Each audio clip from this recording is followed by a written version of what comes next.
apporter une parole prophétique à tous ceux qui cherchent une force plus grande que leurs limites personnelles.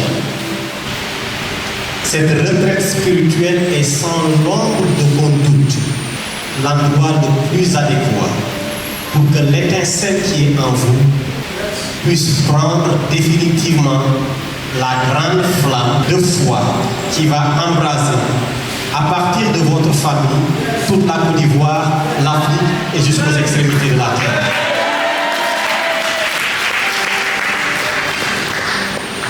Que représente ce verset?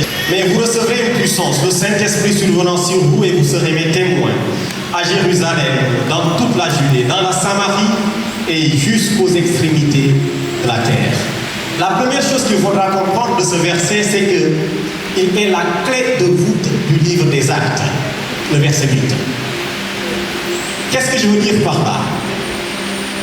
Vous supprimez le verset 8 du livre des Actes, ce livre devient une coquille vide. C'est la raison pour laquelle je dis qu'il est la clé de voûte de tout le chapitre du livre des Actes. Ça, c'est la première des choses qu'il faudra retenir. La deuxième des choses, c'est que ce verset est la charte missionnaire de l'Église primitive, laquelle charte tous les disciples de Jésus ont hérité de faits et de droits spirituels.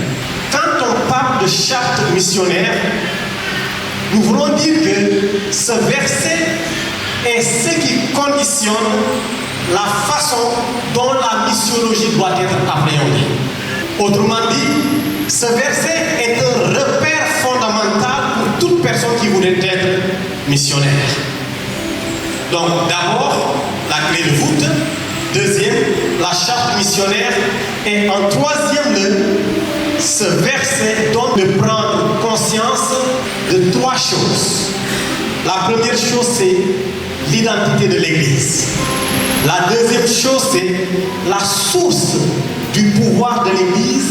Et la troisième chose, c'est la portée de sa mission. Donc voilà les trois choses qui en réalité nous donnent de comprendre ce qu'est véritablement la mission de l'Église. Nous allons maintenant parler du contexte. Vous recevrez une puissance, le Saint-Esprit survenant sur vous et tout ce qui s'y greffe. Alors le contexte ici, c'est que nous sommes dans les 40 jours qui ont suivi la résurrection du Seigneur Jésus-Christ.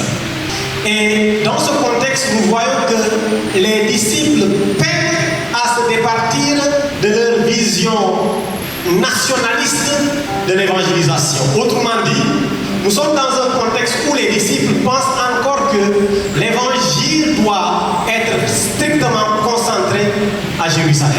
Cependant, Jésus-Christ va bouleverser les certitudes et la vision de ses disciples. Parce que là maintenant, le contexte nous montre que nous sommes dans une période cruciale où Jésus, avant son ascension, va donner ses dernières volontés à ses disciples. Vous savez, souvent quand on donne ses dernières volontés, c'est que nous sommes sur le point de quitter définitivement quelqu'un, une famille. Et les dernières volontés du Seigneur Jésus-Christ ici, c'est qu'il leur instruit à ses disciples de parachever ce que lui a commencé. Parachever, finir, terminer ce que lui, il a commencé. L'autre chose, c'est qu'il élabore la feuille de route dont la progression géographique va respecter ici un rythme à 4 temps. Du chapitre 1 jusqu'au chapitre 7 de ce même livre des Actes, vous allez voir que les disciples ont concentré leur énergie à répandre la parole de Dieu seulement en Israël. Deuxième progression géographique, eh bien ça va être la Judée, qui est un pas crucial qui amène les disciples à sortir maintenant de leur zone de confort, de leur zone culturelle. Qu'est-ce qui va se passer ici dans cette progression géographique? Au chapitre 7 de ce livre des Actes, il y a une histoire qui ne passe pas inaperçue dans la Bible, narrée par l'auteur qui est Luc.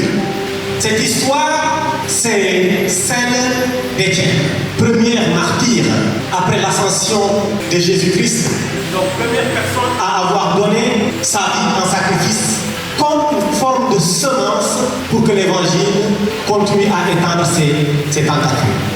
Dans cette progression, il va avoir ce que l'on appelle la persécution. Nous allons revenir tout à l'heure sur le martyr Étienne. Mais ce qui va faire que la parole de Dieu, l'évangile, va sortir complètement de Jérusalem, c'est justement la persécution. Et parce que les autres disciples ont vu Étienne lapidé à mort, la peur s'est emparée de leur cœur et ils ont quitté tout naturellement Jérusalem pour pouvoir sauver leur vie. Mais en quittant Jérusalem, bien que laissant tout ce qu'ils pouvaient relever d'ordre matériel, ils ont quitté avec le spirituel. Ils ont quitté avec l'évangile. Ce qui a fait que, en allant trouver refuge dans les autres villes et villages voisins, la conséquence de cette fuite, c'est que la parole de Dieu devait également toucher les autres communautés. Maintenant, nous allons arriver à la troisième forme de progression qui va être la Samarie. Et la Samarie ici revêt une signification toute particulière. Vous savez, à l'époque, c'était une contrée qui était déclarée ennemie aux Juifs. Entre Juifs et Samaritains, ils ne faisaient pas bon ménage. Alors, le fait que l'évangile ait quitté fondamentalement Jérusalem pour arriver par la persécution à Judée et dans les autres contrées, nous allons voir ici que maintenant les barrières culturelles vont complètement s'effondrer. Et quand les barrières culturelles s'effondrent, la pénétration de l'évangile devient facile. Mais pour l'histoire de la Samarie, Jésus-Christ a été le premier à s'aborder ce pacte d'agression entre Samaritains et Juifs. Vous vous rappelez l'histoire de Jésus-Christ au puits de Jacob avec cette femme samaritaine. La femme lui a dit, mais tu ne peux pas me parler. Entre vous et nous, on ne se parle pas. Entre vous et nous, c'est comme chien et chat. Et Jésus-Christ de lui dire, mais si tu savais seulement celui qui te parle, eh bien toi-même, tu vas lui demander de te donner de l'eau à boire. Donc ici, Jésus-Christ s'est au préalable montré comme le premier exemple de celui qui a violé ce traité d'inimitié entre Samaritains et Juifs.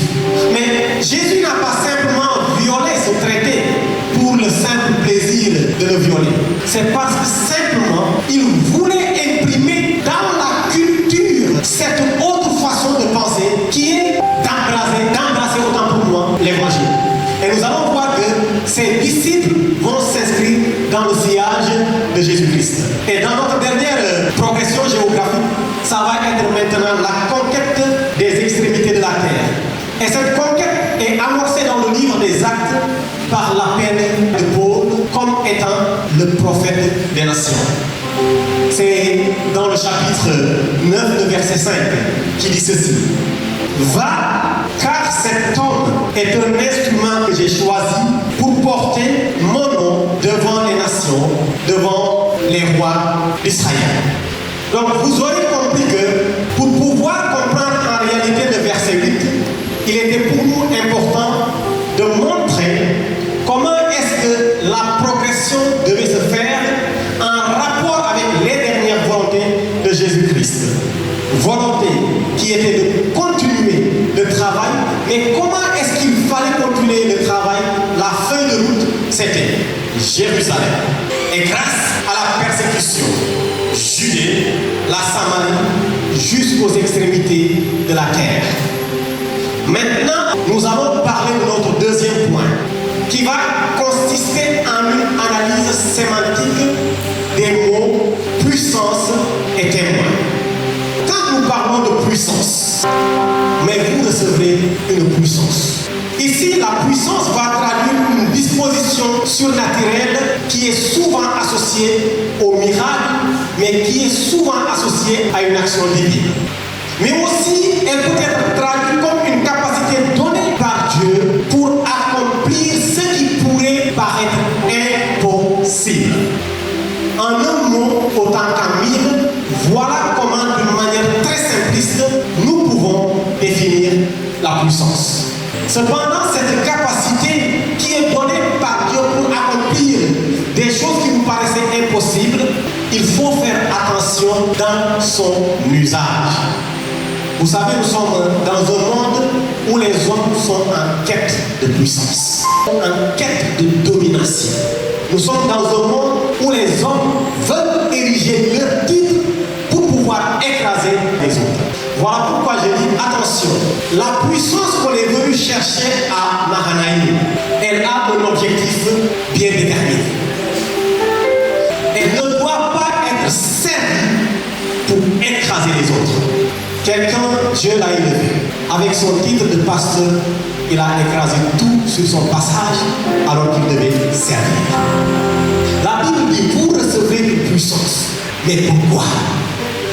Parce que si on ne se pose pas la question de savoir pourquoi on reçoit cette puissance, eh bien cette puissance peut se tourner contre nous et détruire notre ministère.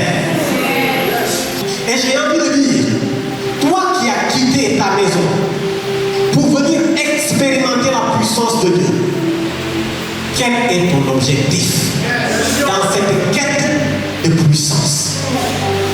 Je voudrais vous rassurer, je ne suis pas en train de sortir de mathématiques. On m'a demandé de parler sur vous serez mes témoins, mais on ne peut pas parler de témoins sans parler de puissance. Parce que dans le contexte de ce passage, la puissance que nous recevons, justement, elle a deux objectifs fondamentaux. Premier objectif, nous recevons cette puissance pour être témoins. Deuxième objectif, nous recevons cette puissance pour bâtir le royaume de Dieu et non notre royaume. Si tu as reçu cette puissance et tu n'es pas témoin, et tu ne t'investis pas pour bâtir le royaume de Dieu, c'est que tu as raté fondamentalement la dernière volonté que Jésus-Christ a laissée à ses disciples. Le témoin dont on parle ici n'est pas un témoin ordinaire. Quand la Bible dit vous serez mes témoins, la Bible vous élève dans une dimension extraordinaire. Vous savez pourquoi la Bible vous élève dans une dimension extraordinaire? C'est à cause de ce qu'on a entendu au préalable. Dans la définition de la puissance, en fait, le témoin, lorsqu'il est investi de la puissance, il ne peut pas rester un homme ordinaire. Voilà pourquoi tu n'es pas un homme ordinaire. Tu n'es pas un homme ordinaire, peut-être que tu ne prends pas conscience de cela, mais le diable sait que parce que tu as reçu cette puissance, si tu décides de te lever, eh bien tu vas faire reculer les frontières de ces bêtises.